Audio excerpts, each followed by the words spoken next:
G'day guys and welcome back to the Freo Faithful podcast, episode 19. Now I'm stumped. Who was the 19 for Freo? Gee, I hadn't even thought about it. God, 19. I'll have to search this. Taylor Dooman, maybe? No? It's a complete guess. He was 41. He was 44, I reckon. 44. He was in the 40s. I don't know. You put me on the spot. Yeah, that's not 19. Fremantle Josh jumping number history. Josh Corbett.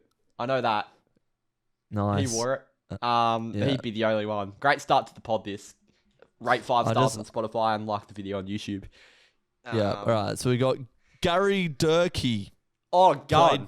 I remember him. Played 51 games between 95 and 98. James Walker, 99 to 2007. Oh, here we go. Clayton Hinkley. Yes. He actually made a Freo Faithful Instagram appearance a few weeks ago. Believe it or not. He did, in the Streets Don't Forget post. Well, we're not the streets because we forgot. But what we haven't forgot is that the Dockers won 6 in a row, Noah. Yeah. Are we flying? I don't know. We're certainly strutting, and we haven't slipped over yet, which is good. Yeah. But, the tests really start to come.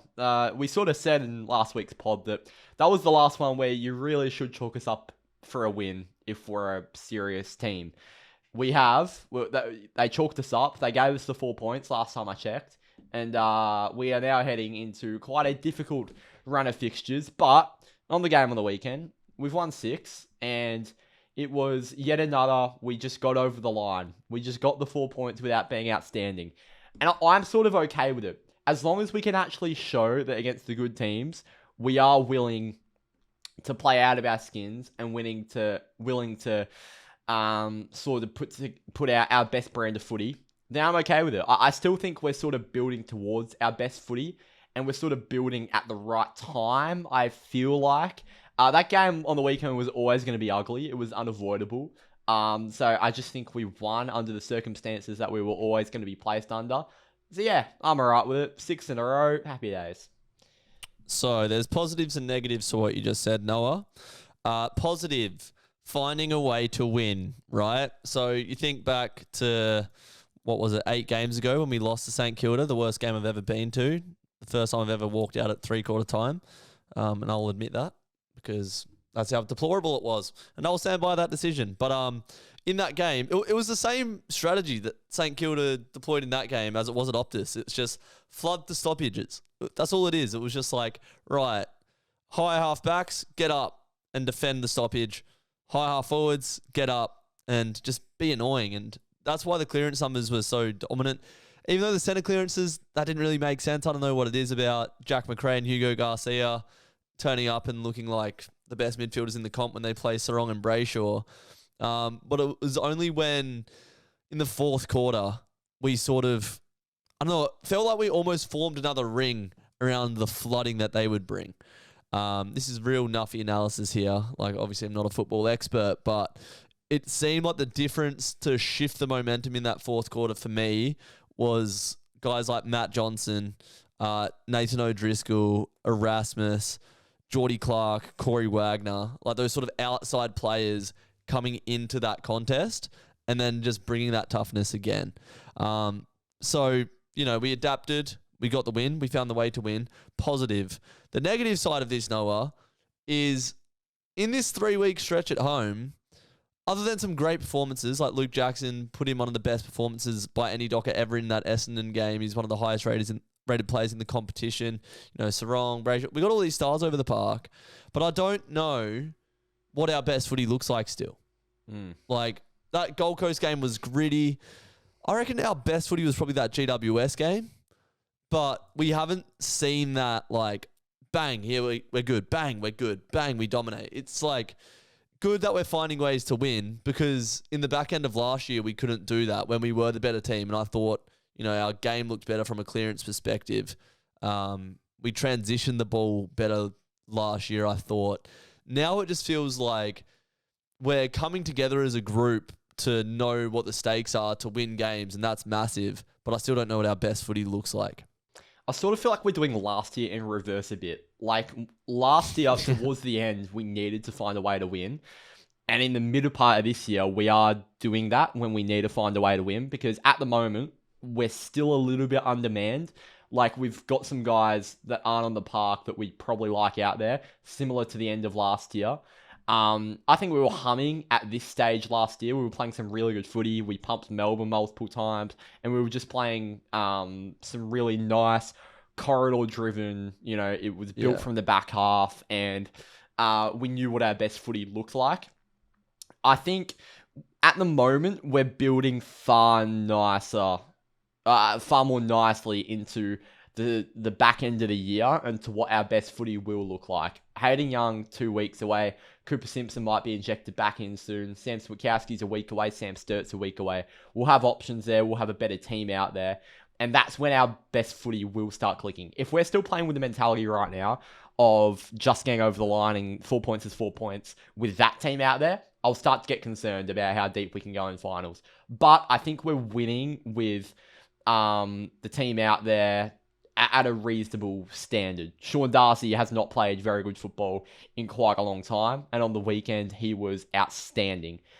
He gave Marshall a bath in the hit-outs department. I still think Marshall had a really good game, but I think his impact on the weekend certainly didn't go unnoticed, and it was his best game in a long, long time. So I think we're finding ways to win with an undermanned team, but we'll start to win in more convincing and identifiable ways when we've got the Hayden Youngs and the Sam Switkowskis back out there. And someone that you didn't even mention there is Alex Pearce, who should be good to go against Sydney. Absolutely crucial part of this team. Jager O'Meara should be back in. So there's another couple. Do you bring Jager back in? I loved Raz's game on the weekend. I thought he was so good. You bring Jager O'Meara back in when you don't use your sub. Nathan Fyfe. True, for Fyfe. I forgot. Yeah. Does a calf at halftime. And we've gone into bat for this bloke more than... I shouldn't call him a bloke because he's not a bloke. He's not a mere mortal like us. But we have gone into bat for Fyfey and been like, let's let him build. And his body's just letting him down now. Like, hamstring at Peel earlier in the year. Soft tissue at halftime having a kick. Man, it's just like... So, yes, Jager O'Meara comes back in. I forgot who... Yeah, no, you're right. I just thought Erasmus would be the bloke that makes way, but no, Fyfe goes. Yeah.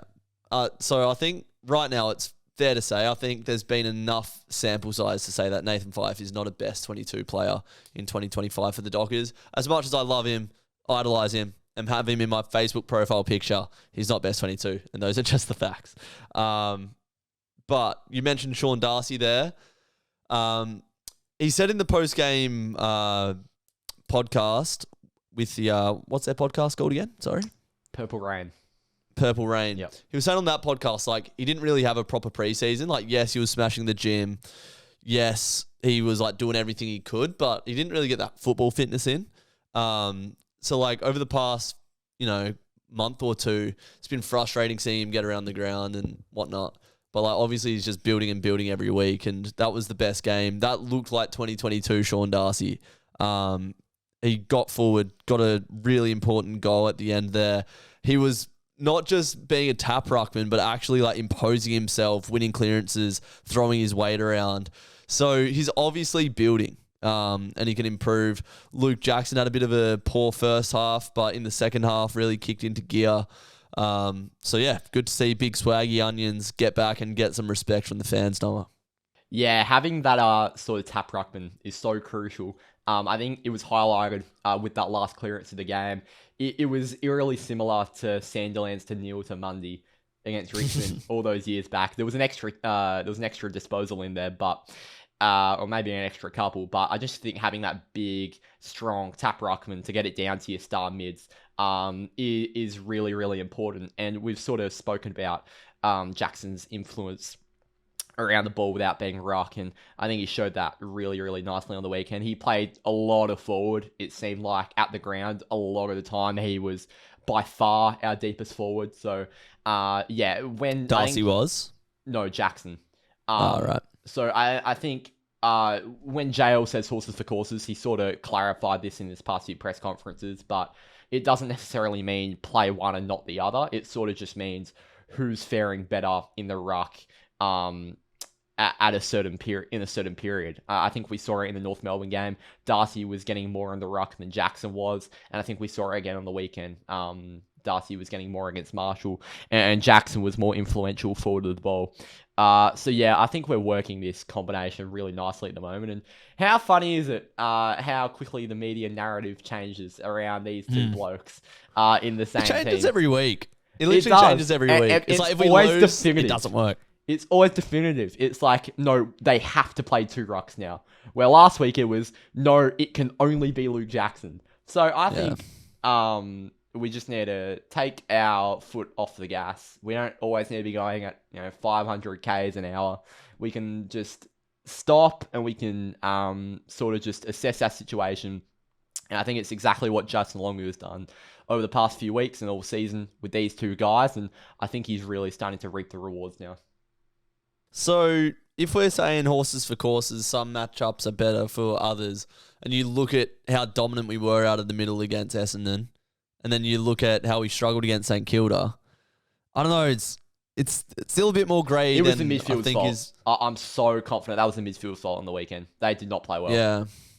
But we have looked, I feel like our better games, like Essendon, Port Adelaide, GWS didn't have Darcy. As much as I'm rating Darcy, and I just wanted to make that point because it's like horses for courses, Darcy, Jackson wasn't having as much of an impact in the middle of the ground. It's like, well, maybe if you give him 4 quarters full ruck time, he does have that impact and does build into it. Because he did against Essendon and so I don't know. It's a bit of a weird one, but it's good to see that Sean Darcy is at least getting back into form. And I thought him, Tracy, and Jackson, particularly in that fourth quarter, were the 3 guys that got us up and over the line. Defensively, super solid. Jordan Clark, we sound like, I don't know, a complainy fan base at times when we go, Jordan Clark should be All-Australian. Luke Jackson should be All-Australian. But the form that these guys have put together over the last 2 months is undeniable. Jordan Clark, at every single contest he's in, I can't remember the last time I saw Jordan Clark lose it. Not only, I've said it before, but not only the run and carry that he has, the intercept marking ability, but the toughness that he brings with his spoiling, tackling, bumping, his IQ, his leadership. He is having an A+ year for us. And the All-Australian halfback conversation, you chalk up Bailey Dale in there, but a lot of the chat early in the year has been Jack Sinclair and Isaiah Wanganeen-Millera. And it's like Jordan Clark was head and shoulders above those two on the weekend. So I think you've got to consider Jordan Clark as a genuine All-Australian halfback. And that's not even biased to me. He has been so consistent, win or loss. And Duck and Oz on the post-game show made another good point that, we weren't playing that good in the opening half. And there's been games this year, like the Collingwood game, where we weren't playing our best footy, but efforts from Jordan Clark, winning his one-on-ones, keep us in the contest to then allow us to go on and win the game once we do get the game on our terms. So big up Shorty Clark and the back 6 or 7 as a whole. Don't think, again, we conceded under 70 points on the weekend. I think they scored 69, so 2-goal win. Our defensive profile is stacking up as one of the best in the competition. Collingwood are first. Not sure who second is, but I think overall we are third for, points against. Think transition to score or scores from clearances, whatever stats people that are smarter than me put together to create a defensive profile, we're right up there. So big ups to the backs, Noah. Yeah, particularly Geordie Clark and that All-Australian discussion that's really started to brew now. I'm quite happy as well. We've just copped a few standalone games in a row where there's no other game on at the same time, and they've made a big point in the commentary. Matthew Pavlich is an All-Australian selector, and that Jordan Clark should be in the All-Australian team. So the competition is starting to take notice now. In terms of that discussion as well, Geordie Clark, he racks up his 25-30 touches each week. He makes darting runs off half-back. He kicked a goal, could have had 2 on the weekend. But in terms of actual defensive ability, I want you to tell me, do these players defend? Nazai Wanganeen-Millera? Nope. Josh Dacos? No. Bailey Dale? Nah, no. Jordan Clark? Yes! Yes. Put him in! He's actually the best two-way halfback in the league. Like, the rest can rack. Jack Sinclair is the only other one where, even that, like, Jack Sinclair's moved into the middle of the park. You can't really put him in the halfback discussion anymore. So, Jordan Clark, as a pure halfback that's played halfback all year, is the best two-way player in that category. Would you agree with me? I mean, without any bias, obviously. But he actually defends as well as racks. Like, he's such a hard worker, and he does it both ways of the ball. So, yeah, I think Jordan Clark's having an outstanding year, without getting too tied up into the All-Australian discussion. The rest of them, Oscar McDonald did his role. That's all we needed him to do. He had a few shaky moments early, had a few shaky disposals, but I think he built his way into the game really nicely.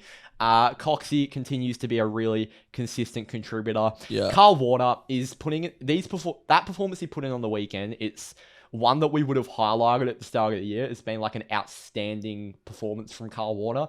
But it's just what we've come to expect from him now. Yeah. And I've got worries about if Brandon Walker's going to get back into this team. Because Carl's made that spot his own. And I think we're looking really, really good in that sort of area of the ground. I think Alex Pearce is the only sort of walk into that back line. But apart from that, we're looking pretty set down there at the moment. So, yeah, I'm loving all the contributions. I'm remaining firm that Luke Ryan is having a better year than his All-Australian year last year. I'm not saying he's an All-Australian again because I think the quality of backs have gone up this year. But I think Luke Ryan is having a better year than he did last year. So, yeah, I think we're looking real set back down there. And adding Moose to that this weekend's only going to improve it. Yeah. No, Brendan Cox, I've loved how his season's developed. He's getting back to his intercepting best. Kyle Warner is just becoming so reliable. You just know what you're getting out of him. He's always going to go back with the flight. He positions himself well. Probably the two sort of key areas of his game that I like. And again, his toughness, which we've spoken about in previous podcasts. You don't drop him, but I feel like Walker does find a way back into the team somehow. I'm not sure exactly what it is or where it is. Maybe we have an extra defensive rotation. Because if you look at our bench when the teams are announced, I feel like Luke Ryan, Brendan Cox play like 90% game time. So maybe it's like we take out a forward or a mid or I don't know. Again, there's blokes that understand football more than me, but maybe it is like a Dudley that makes way and then Bolton plays more forward time type thing. It doesn't have to be as black and white as like forward for a back. And we're coming up against Sydney this week and you look at their key forwards and you go, you know what, Bailey Banfield. I forgot he's still in the back line. So he's been playing really good. Like he had a really good first quarter in particular. Yeah. I don't think you can drop Banfield at the moment. Which is crazy to say. But yeah, you look at this Sydney side, and I don't want this to come back and bite me on the bum, but you go, you know, Amadi, McLean, like, it's more of the Papley types. They're smaller guys that can get you. I can't really think of any off the top of my head right now. Heaney, you know, it's the smaller and mid-sized types, Hayward. So that's the game where you go, all right, JL, horses for courses, Carl Warner, Walker, you bring those guys in and you do play a bit smaller. So we have that flexibility down back. But yeah, just love our defense. Like imagine having a team where your defense just sucks and you just leak goals. That would, you know, like we're so short up down there. Yeah. Would you bring in Brandon Walker this weekend? Because now you say it, like I think it's a possibility. With Tom, I wouldn't rush him back in. Well, he's had 2 games back at Peel now. It's not like we haven't given him any game time back down there. Now that you say it, I think for a lockdown on Tom Papley, that could be really beneficial. He's looked pretty lively as well. Like as long as he's got the meterage back in his legs, I think it's okay to bring him back into the AFL side. So after what you say, I wouldn't be opposed to bringing him back in on the weekend. And again, Hawthorn the week after as well, and they're just small forward FC. So yeah, exactly. Point to consider. Sarong, pretty quiet 3 quarters, but stood up when it mattered most. Brayshaw just went about his business. Probably didn't get as much of the footy as he would have wanted, but I think it was a pretty well-rounded midfield display. We were talking about Jeremy Sharp for about 20 minutes of the podcast last week, saying that he hasn't been in form. Is he going to be dropped? He gets dropped. Did we miss him? Don't think so. Did Johnson and Erasmus and O'Driscoll play their roles. I thought so. Noddy getting another goal. He always just seems to pop up on the score sheet as a winger. So yeah, as a midfield, what did you make of the game? Yeah, well, I don't think Jeremy Sharp's going to be getting back into this team anytime soon. With Jagger coming back and Hayden Young coming back, and with Noddy in there, we don't really ever play two full-time wingers. If Noddy's occupying one wing spot, then if you've just got Johnson, Raz, Wags, those. I think Carl Warner had a bit of time on the wing as well. If you've just got those sorts of guys rolling through there, I think Jeremy Sharp's probably locked out of this team for a little bit. Obviously, things can change very quickly. But yeah, he'll be spending a bit of time down at Peel. Just quickly, Peel talk. Shout out. We had a bit of a yarn about him at the start of the year as a bloke that might never play a game for us. But Jaron Carr was best on, 25 touches. Nice. So maybe if we do need a winger, he comes in ahead of Sharp. Anyway, back to the AFL side. I was listening to let's stay out of the AFL side. I was watching a bit of draft analysis the other day, and we were speaking about, is it Toby Wan? Yep. Toby Wan. He has been playing good footy in the championships. I've seen he's a bit of a halfback wing type. He is. Yep. So go on. Yeah. Is he in our academy? He is. Yeah. I'm not sure what the ruling is around that. Like, do we get the same Liam Henry treatment that we get with him? Surely, if Jamari Hagan can walk into the Bulldogs and surely, come on now. It'd be very, very nice. Another bloke, Jacob Farrer. Did you see him? 30 touches on the weekend for WA. They are short in quarters, by the way. Like 30 touches outside, left footer, halfback. He's an absolute jet. I watched him in the first game of WA's state champs against the country, I think it was. It was one of the Vics. And he didn't even get that many touches, but just off the eye test, he is an elite ball user. There's a bit of a rumour, I'm not sure, but he might be a part of West Coast Academy. So that sucks balls. Is that a rumour or is that just fact? I don't know. I feel like I read it somewhere. Keep him under wraps. There might be a rumour that is in their academy. I feel like he either is or he isn't. I feel like I read it somewhere. He either is or isn't. But absolute gun. Yeah. Anyway, we've dwindled from AFL to waffle to under 18. So we'll get back to AFL, which is the main topic of this podcast. You were just speaking about our midfield, and it's an interesting talking point out of the weekend because they got absolutely pantsed for 3 quarters. It was only in the last quarter where we only had bits of ascendancy out of there, which sort of won us the game. I think Ross Lyon had the game exactly where he wanted it. I reckon they probably just trained where we were going to hit the ball all week, and they put it to a T, or they executed it to a T. I think Hugo Garcia, he didn't really tag Sarong, but it was sort of his run with role. Sarong sort of led him in the right areas all game, and that's why he racked up and Sarong struggled to make an impact on the game. And he probably sort of had an average game for his standards, but I still think he contributed to a decent level. He missed an easy set shot at the end, which would have been nice. I think our midfield didn't have the best impact. We had a shorter rotation running through there on the weekend. We didn't have as many numbers. So I'm not sure whether that's a good thing or a bad thing if we're just becoming more set with who's going through there. I think Noddy attended 1 centre bounce, so it doesn't look like he's in the plans really.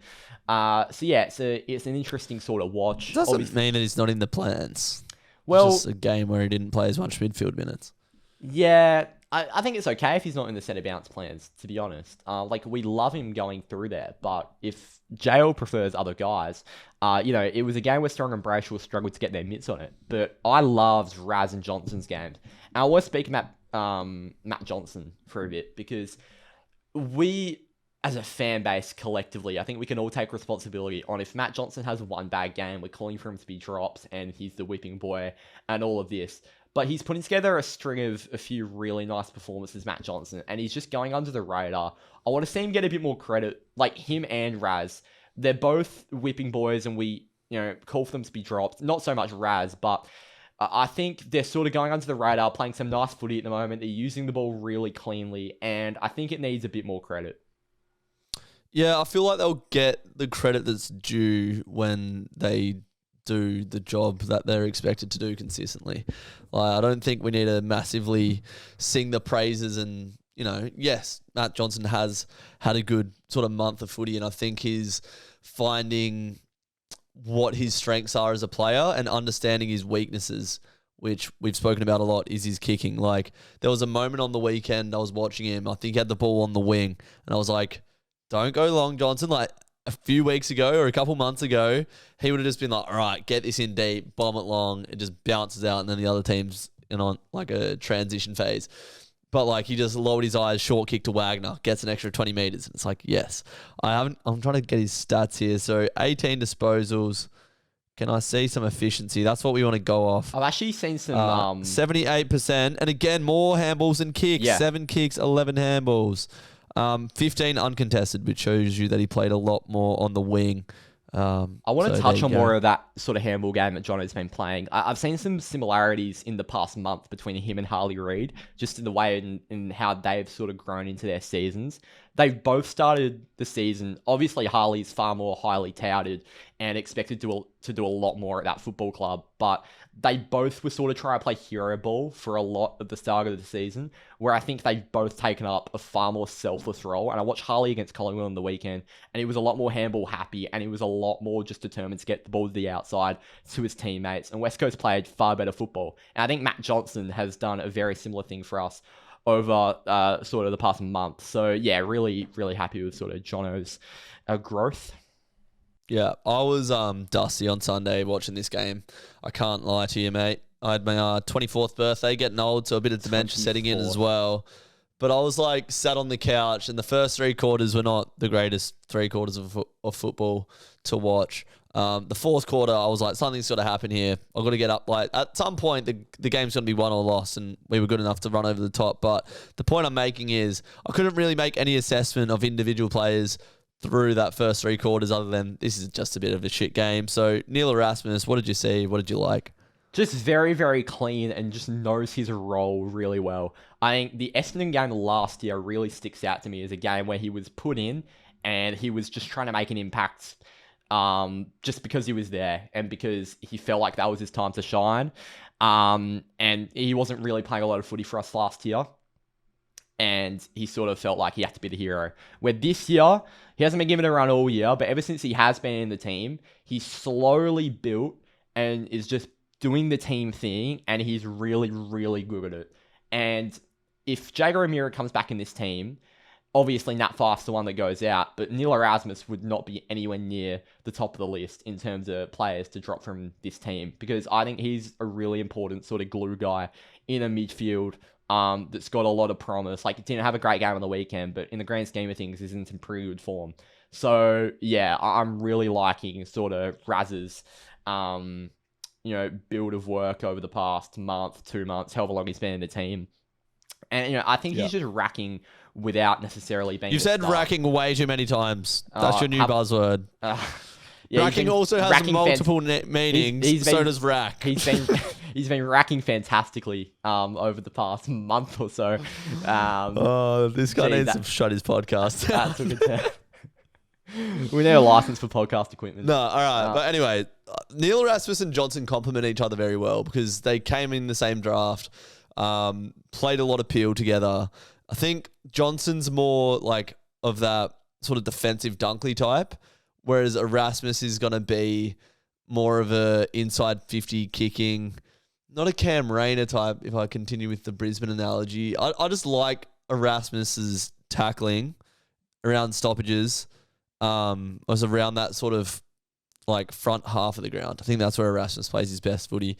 So we'll continue to see them build, and they'll get the praise that they deserve when they make a massive impact or just do their role in the team, and it allows the others around them to do good things. And they are at the moment, so I think they need those. Those praises. Yeah, fair play. Praise them up. Forward line, Schmallwood line. No, it was just the Josh Tracy show again. What a pleasure it is to have a guy like him in our forward line. Clunks everything, safest mitts in the game. Again, Amos, another week where we're going to say the same things about Amos. I don't think we really need to. I'll tell you one thing, keen for Sam Sturt to come back into the side and at least challenge Amos and show what a left-footed forward can do. Yeah, well, that's all I'm saying. Sturdy's the glue guy. And now that Sean Darcy's played a really good game, this is where our forward mix, we were saying a few weeks ago how we're pretty settled with our forward line at the moment. It's not settled anymore because Sean Darcy's back in. He's causing a bit of ruckus and he's playing some good footy. Hopefully he can build on that because it's only one good game. But that one good game of the weekend was like peak Sean Darcy, which is something we haven't seen in a long time. So, with Sean Darcy playing so well, Luke Jackson was playing a lot of deep forward on the weekend. And that meant that one of Voss or Amos was spending a lot of time on the bench. Is that a bit of just a waste of space? And do one of those guys, like it would be Amos, who, in our opinion, I think I can speak on behalf of this, would be the one to go. And do we need a guy like Sam Sturt to come back in and sort of be that medium-sized guy and sort of hold it all together? Because it's what he did in sort of the back end of last year for us, and it worked really well. Yeah, no, we spoke about how good our forward mix worked when Darcy was out of the side. Like, I think that's when it worked best. Overall, I don't think we need to say, like, get rid of this guy, get rid of that guy. But I feel like Amos is just a bit comfortable. Well, not comfortable because that's not the mindset that he would have, but there's no one that can really challenge Jai Amos for that spot in the side when Sam Sturt's injured, I don't think. Like, Tracy and Voss are similar type players in the way that they bring their physicality. I feel like Sturt and Amos are those like Bruce, like Gunston types, like sort of mid-size, even though Amos is pretty tall and like can be good below his feet.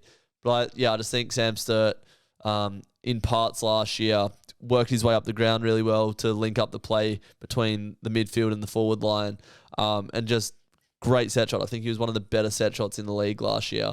And the whole Dead-Eye Jai narrative, never miss, is done. That is gone out of his game completely. So yeah, I don't know what the answer is with the rucks going to the forward line and whatnot, but no, I'm just keen to see what JL does with Sam Sturt. Where does he find a spot for him? Because we said last week that, I said I don't know if Sharp can be dropped, and he was. And then, you can't reward performances where you're getting 4 disposals. And there's been multiple games this year where Jai Amos has had less than 5 touches and not made an impact. And yes, throughout a game, he might have a good moment where he lowers his eyes or kicks it across his body and sets up another goal, or he competes well and wins a one-on-one. But amongst that, there's a bunch of shit efforts as well. He's always gone for the chest mark, Jai. And it's very noticeable. If you're constantly going for a chest mark, again, I'm not a football analyst. I just talk about football and enjoy doing it. But you have to fully send yourself. Did you see that mark from Daniel Wood in the Box Hill player? Actually got to work with him a little bit last year. But if you're going to attack a ball, that's how you attack it. If you're going to take it on your chest, you have to fly at it. That's the new benchmark for marks in our team. That mark from Daniel Wood. That's all I want to see from here on out. Otherwise, just out in front. I want to see a nice clunk. 2 hands out in front, arms extended from your Jai, because when you go at it, and we said this last week, but sometimes it's like a 90% commitment and you need that 100% commitment. And it stands out when you're not taking marks in contests where you know that Tracy would fly it. Jackson takes marks, and Tracy, that they have no business winning, but just from pure will and strength and belief in themselves to take the marks, they do. So I think, if Jai can get the marking side of his game going, maybe that's all it takes, and he starts to play like he has in the past. But I don't really want to speak about Jai Amos too much more. What else needs to be said? I loved Murphy Reed's first half. Kicked a really nice goal off of 2 steps, just super, super high level of skill. I can't really describe how hard that is to do. He sort of takes his run up to have the shot on goal whilst he doesn't even have the ball in his hands because the pressure was closing down so quickly. I thought, Dudley did his bit. Wouldn't mind seeing Walters potentially push for that spot in the back end of the year because, Dudley's a good player around goals, but so is Michael Walters. I feel like that's mainly what Dudley has offered is skill level. And I feel like Walters has that similar, if not high level of skill level, and can offer a little bit more. Whether his body can hold up, we will see, but I would like to see Walters come in and take that spot if I'm being honest. And we still haven't seen a forward line of Shea Bolton and Sonny Walters, who have been the 2 best small forwards of the last decade. So, keen to see that. And that's the forward chat from me. Anything you want to add to that? Yeah, well, Duds would be a good sub still, I think. Like, yeah, I think we probably should put him back into that. Like, with Sam I'm not Sturt. saying drop him. No, I'm not. Like, I'm not either. Like, I think he's best 23, like borderline, and I'd really like to have a spot for him in the 23. I don't think there's anything wrong with being sub. Like, if you can make an impact to our team, like as you were just mentioning, his skill level and his sort of natural knack for finding the goals is very uncanny. For a bloke that hasn't been in the system for very long. So if we can just sort of inject that in short stints, I think we could get a lot out of that. And then have a guy like Sam Sturt in there that can play the more medium sized role. I'm not sure if that's going in too tall, but that's a whole different sort of conversation. I don't want to speak about Jai Amos either, but in terms of blokes that are knocking on the door, I'm not joking when I say Charlie Nichols is going to debut sooner than we expect. Because this guy is putting together some serious form appeal. He's kicked 2 or 3 in like 4 consecutive weeks now. And I've watched a couple Peel games recently, and he looks so lively. He looks like a natural down there. And he's got a bit of size on him as well. I think he's only 19. Like, this bloke will be playing in the AFL side sooner than we expect. So I don't want Jai to get complacent, because there are guys that are knocking the door down. And I'm really liking the look of old Charlie Nichols. Yeah, no, you got to reward that form in the waffle. Like these players that haven't debuted, they're still Dockers players. They're still on our list, and it's like when you're comparing a kid that's kicked 3 goals in consecutive weeks in the waffle to someone that's getting 4 touches in the AFL side. Like, what are you really losing by trying that out and trying something different? I think you got to reward it, and I would not mind seeing Jai Amos get back to his best by going to the 2s and working on his craft. Just back on that sub discussion, I don't know if I love Dudley as a sub. I feel like I like the sub as someone that's versatile. So I like it to be like a Jager or a Raz or even like an Oscar McDonald, because if a forward or a back gets injured, it doesn't mess you up as much. Like, obviously, if like a back got injured, it would just mean Wagner pushes into defense and then it sort of shuffles the whole deck. But I like that sort of mature versatility over just like a flair player. I feel like those types of players are better off. I don't mind that call. Yeah. So that's where I sit on that. Fox Footy show the Premiership window. They show it every 4 weeks. We're just on the peripheries of it. And I feel like that's exactly where we're at. Like, we're not, world beaters at the moment. We've got stars that are winning us games and we're finding ways to win. But yeah, we're above the line in defense, which I just spoke about. Top 3 defensive team. Just that attacking side. And I think that's going to come off the back of our clearance game clicking. Because our midfield just hasn't been as dominant as it once was. But it's just interesting to see that Premiership window statistic. And yeah, the games that we've got coming up. Sydney, which we spoke about when we reviewed the Sydney game, round 3 or whatever it was, but I said at the time, like, it's going to be in a lot tougher game when we face them later in the year because we were just so flat that day. Should have won that game. Out of all the games we lost this year, that was the one that was just so winnable.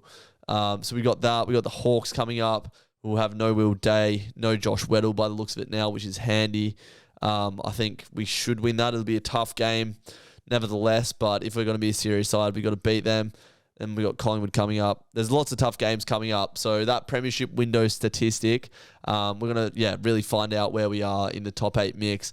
We're tied 4th with Adelaide and a few others in terms of points. So yeah, there's going to be a lot of shuffling in this next little bit. And it's going to be interesting to see how our game stacks up against true contenders. Yeah, well, we actually need a few upsets this weekend. Like, obviously, we can only control what's in front of us, but the top 9 plays against the bottom 9 this weekend, every single matchup. So that's a really interesting one. You probably back most of the favourites, but we're hoping some of the favourites don't get up and we can sort of make a little boost at this time in the year. We've actually probably got the toughest matchup of the round, funnily enough. I think Sydney Freo's game of the round. That Premiership window stat's really interesting because the one I was looking at was the top 9 be top 9 Premiership window, or just all the teams against the top 9. And we are like even closer. We're really teetering on the edge. And there's a massive anomaly in that. And it's the Geelong game in round 1. And I think if you take that out, the thing that's keeping us out of the window is the points we've conceded. against the top 9. We conceded 150 against Geelong in round 1. If you take that game out, we are in the window. And I think that's a really, really big anomaly. We're not going to concede 150 again this year. You can chalk it up. Even the really bad game we had against the Saints, we only conceded 94. So I think we are in a better shape than some people are giving us credit for. The footy we're playing at the moment isn't Premiership standard, obviously. It's probably not even top 6 standard. But we are finding a way to win, and we're building towards it. So, yeah, I think there's a reason to have a positive feeling around it. Yeah, the general feeling on the fan cams was it wasn't really a good game. How excited do we get? And the sort of vibe I've heard around the club is we've got so many levels to go. And it's I want to see the levels. I want to see those levels now. I want to see us really start to put teams to the sword. But I won't be, because I'm going to Europe, baby. Yeah. No more Freo footy for this guy. I don't even know if I should be happy or not. Are you going to miss me? Yeah, I'll miss you. Yeah, because you edit the podcasts. But apart from that, don't do much else. I hope you have a good time, mate. I hope you come back to see us playing a qualifying final with Optus. But yeah, I'm not sure how much else to add. I think maybe an away prelim. That's what I'm teeing up. That's what I'm eyeing up. I was sort of looking at the fixtures because time zones and that. Think this week's game's just going to be too tough. It's actually crazy to think I'm just going to be in Turkey on Saturday. It's just nuts. Anyway, no one's here to listen to the Drewzy travel diaries. But if you do want to see it, I'll be vlogging my trip. So head over to the Drewzy channel. Anyway, Hawthorn is a Saturday night game. So I'll try to keep up with as much as I can, because I definitely don't not try to watch games when I'm away. So hopefully there's some later fixtures, and I'm looking through now, and there actually is. We're playing a lot of night games. Carlton, there's actually heaps of night games. So wherever I am, I'll try to pull up a live stream and maybe hop on a fan cam here and there. But we can't drop too many more games with how top that 4th to 9th is. I think 15 wins will guarantee your finals. 14 wins, you're teetering right on the edge. And how many wins do we have at the moment? 10. So if we split our games 50-50, we're going to be right on the edge. So we're going to have to cause some upsets and get some massive wins against good sides. And that, at the end of the day, why we do what we do. Because you've got to beat the best sides to get that thing called a premiership. And if we're on the edge of the premiership window and we want to bust through it, got to be a good side, Noah. So let's see how this next little bit unfolds. And That's funny, because 14 wins in previous years probably had you teetering on the edge of top 4. And this year it's got you teetering on the edge of finals. So, there's definitely a bigger gap between the good and the bad this year. I think there's already a 2-game gap between 9th and 10th. So, I think it's pretty safe to say the top 9 is locked. How heartbreaking it would be to finish 9th this year, I don't think I can put into words. So let's just not be that team, and let's just have a strong finish to the year. We probably need 5 wins. I think if we get 5 wins, we'll probably be around the 6th mark, if I were to guess. 5th, 6th. So you look at, for the rest of the year, I'm not saying by any means these are chalk-ups, but if I'm a neutral footy fan, I'm saying Fremantle are favourites in these. West Coast at home, that's 11. Carlton at home, that's 12.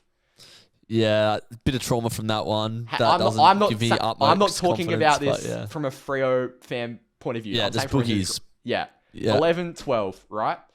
Then you've got to get a few tough ones on the road. So Port away, we have not won there in about 13 years away at Adelaide against Port. It's another hoodoo we've got to break. So it's definitely a winnable game because Port aren't the same team they have been for the past 10 years. But it's one we've got to try and get. Brisbane at home's another one that I'm not even sure who's favourites in that if we play that game tomorrow. Hawthorn at home's another one of those. So these are all games that are winnable. And if we win all of these, we'll be in the top 4 conversation, pushing pretty high up on the ladder.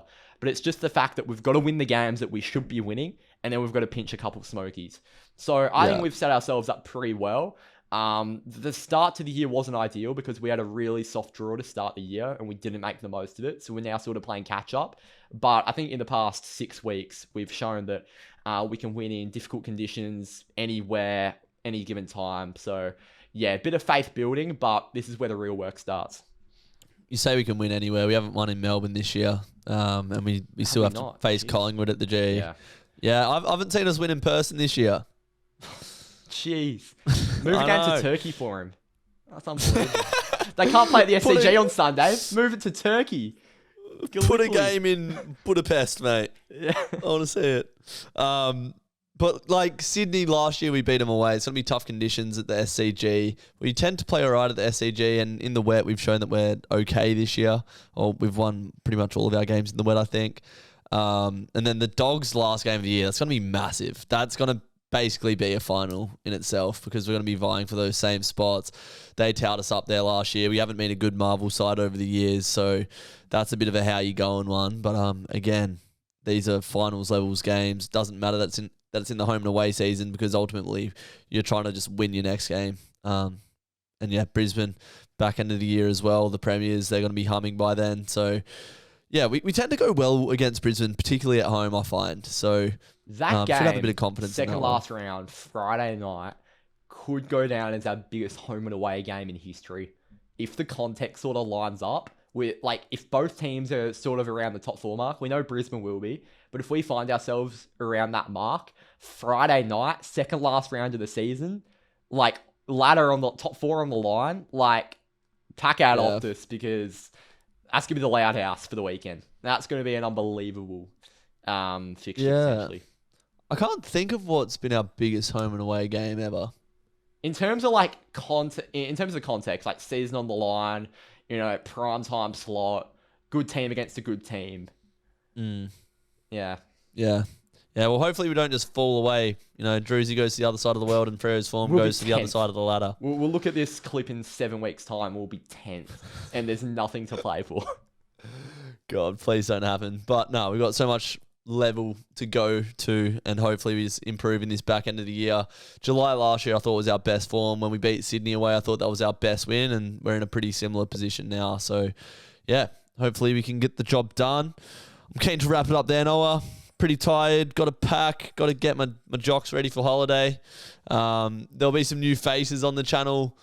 Not exactly sure who, but there will be new faces. So make sure you guys keep supporting the channel when I'm away. The content will still be as good, if not better, because my ugly mug will be off the screen. But doing Freo Faithful so far this year has been a lot of fun. We've said it before, but like I haven't really been uploading on my own channel. I've pretty much just been focusing on Freo Faithful, building this, providing a platform for the fans to be heard and have their voice. And I think we're doing a pretty good job of it. I'm going to miss it. I'll try to stay in touch as much as I can, but it's party time. Get me out of this shit Melbourne weather into Turkey. Teleport me there. Surely you're going to somewhere better than Turkey on your European travels. Where are you going? We're doing quirky countries because I lived over in England and like traveled to all like the cool spots. Well, not all the cool spots, but like, you know, I went to Croatia and Spain and Portugal and stuff. So this time I was like, let's go to some quirky ones. So we've got Turkey, Hungary, Slovakia, going to Vienna in Austria, Munich, which I've been to before, and then we're going through Switzerland, which will be unreal. A couple days in Amsterdam, and then 2 weeks in England. So that's the trip, Brev. It's going to be unreal. I'll tell you what, I am hungry for 1,000 subscribers and a premiership, so click the subscribe button if you haven't already. We will miss you, mate. We hope to see you on a fan cam or two towards the end of the year. Do you have an estimated return date for when you might be back? Are you out for the rest of the regular season? Nah. Pre-Brisbane game, I reckon. Okay. Yeah, so you come back for the big one, not a bandwagon, which is good to see. But there will be a few new faces on the channel in the next few weeks. I'll be taking over the Oppo view. I'll be hosting the podcast. And there's no, I don't really have a problem with who joins me on the podcast each week. If you send through a message to Freo Faithful Instagram, if you feel confident enough in front of camera to talk about the club you love, feel free because I've already got a few names lined up, but it doesn't mean that the audience is shut out of the conversation. I do just want to say I'll be doing a watch along for the game on Sunday here on Freo Faithful. We haven't done one of these here before. You'll actually be able to join during the breaks, come and have your say on the game.